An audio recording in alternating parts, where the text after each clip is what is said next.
ગુજરાતમાં ગત 2 દાયકામાં ન થયો હોય એ પ્રકારનો અસાધારણ કમોસમી વરસાદ આ વર્ષે થતાં રાજ્યના વિવિધ જિલ્લાના ખેડૂતોના પાકોને મોટું નુકસાન થયું છે। આ સંદર્ભે મેં તથા મારા સાથી મંત્રીઓએ જુદા જુદા જિલ્લાઓમાં જઈને અસરગ્રસ્ત ખેડૂતોની સાથે પ્રત્યક્ષ વાતચીત કરીને તેમની સ્થિતિ જાણી હતી। કુદરતી આપત્તિની આ ઘડીમાં ધરતીપુત્રોની વ્યથાને સમજીને રાજ્ય સરકાર પૂરી સંવેદનાથી તેમની પડખે ઊભી છે।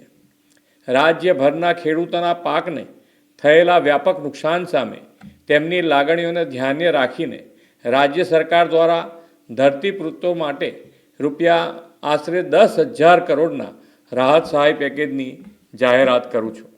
આ ઉપરાંત રાજ્ય સરકાર 9 નવેમ્બરથી ખેડૂતો પાસેથી ટેકાના ભાવે આશરે 15,000 કરોડથી વધુના મૂલ્યોની મગફળી, મગ, અડદ અને સોયાબીનની ખરીદી પણ કરવા જઈ રહી છે।